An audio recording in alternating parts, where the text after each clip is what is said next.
Praise the lord. પ્રભુ ઈસુના નામમાં આપ સર્વને પ્રેમી સલામ. પ્રભુના વચનોમાંથી શીખવા માગીએ છીએ. ગીતશાસ્ત્રનું પુસ્તક તેનો 36મો અધ્યાય 1-3 કલમ.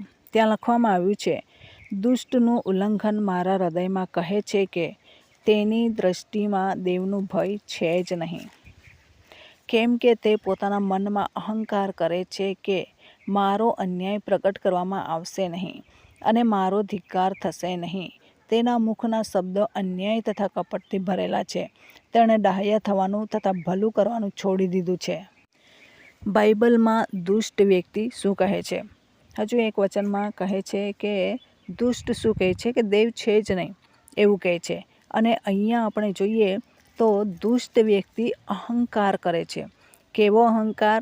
હું જે કરું છું, પાપ કરું છું, એ પાપ કદી પણ પ્રગટ કરવામાં નહીં આવશે.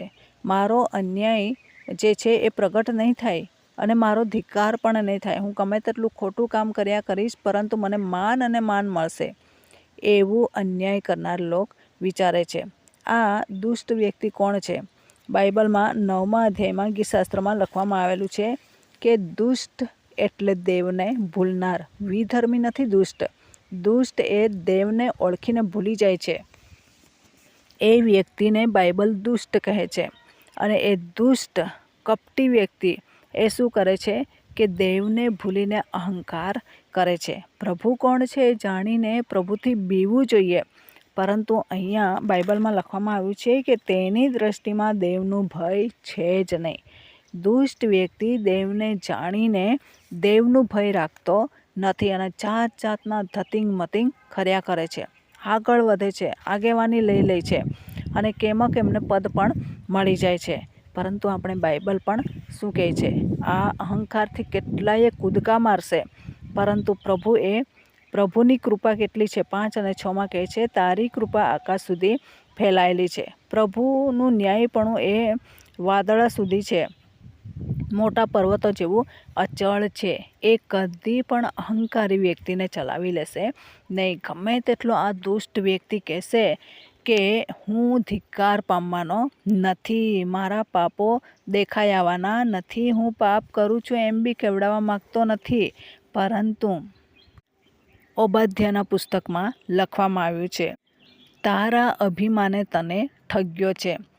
તારા કાર્યોએ નહીં, તું મનમાં જે વિચારે છે ને, અહંકાર કરે છે, અભિમાન કરે છે ને, એ અહંકાર અને એ અભિમાને એ મને તને ઠગી દીધેલો છે. કોઈ બીજા વ્યક્તિ તને ઠગતો નથી. તારા વિચારોએ તને ઠગી કાઢેલો છે. અને તું વિચારે છે કે હું આ જ પ્રમાણે રહીશ, હું આ પ્રમાણે કરીશ. પરંતુ તારો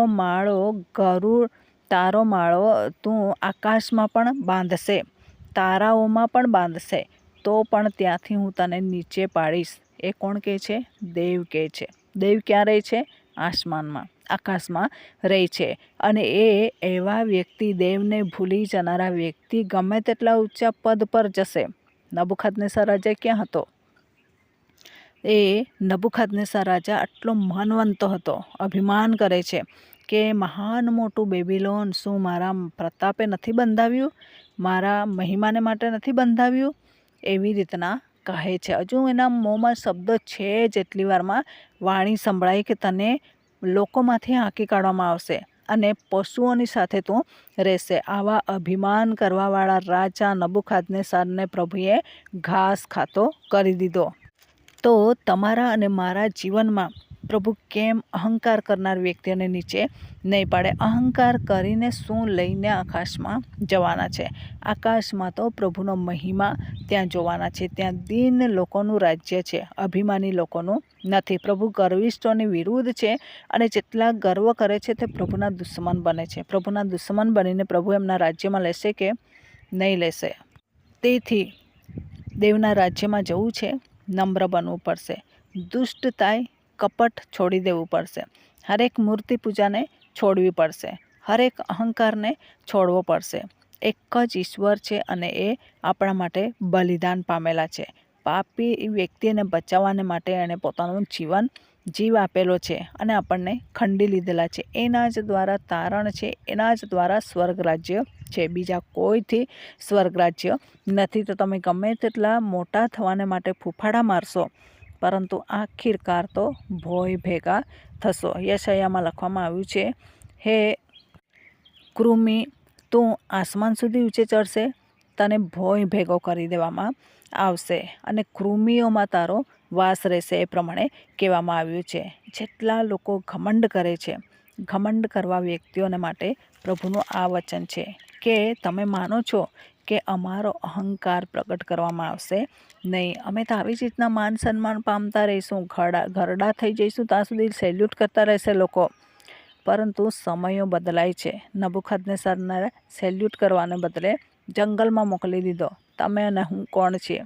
આપણે પ્રભુના બાળકો બનીને રહેવાનું છે. આવા અહંકારી દુષ્ટ વ્યક્તિ, દેવને ભૂલીને દેવને તજનાર વ્યક્તિઓ નથી બનવાનું, નહીં તો પ્રભુ તરફથી આપણા જીવનમાં પ્રકોપ આવશે.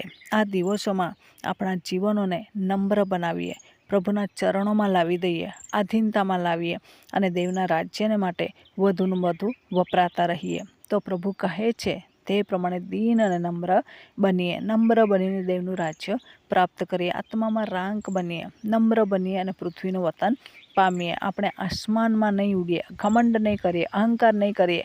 એક દિવસે આ દુષ્ટ વ્યક્તિઓની સાથે આપણે પણ એવા થઈ જશું, અહંકાર કરીશું તો. એટલા માટે દીન બનીએ, નમ્ર બનીએ. પ્રભુ દીનતા અને નમ્રતા માગે છે. એ દીનતા અને નમ્રતા લઈને જ્યારે ચાલીશું ત્યારે પ્રભુના મહિમાને માટે વધુને વધુ ઉપયોગી બનીશું. તો આ વચન પ્રમાણે જીવન જીવવા પ્રભુ આપણને સહાય કરે. વચનનો આશીર્વાદ પ્રભુ આપણને સર્વને પૂરો પાડે. આમેન. પ્રાર્થના કરીશું. પ્રેમાળ પરમેશ્વર પિતા, અમે તમારો આભાર માનીએ છીએ, તમારી સ્તુતિ જ કરીએ છીએ. રાજાઓના રાજા, પ્રભુઓના પ્રભુ તમે છો. દયાના સાગર તમે છો. કરુણામય ઈશ્વર પિતા તમે છો.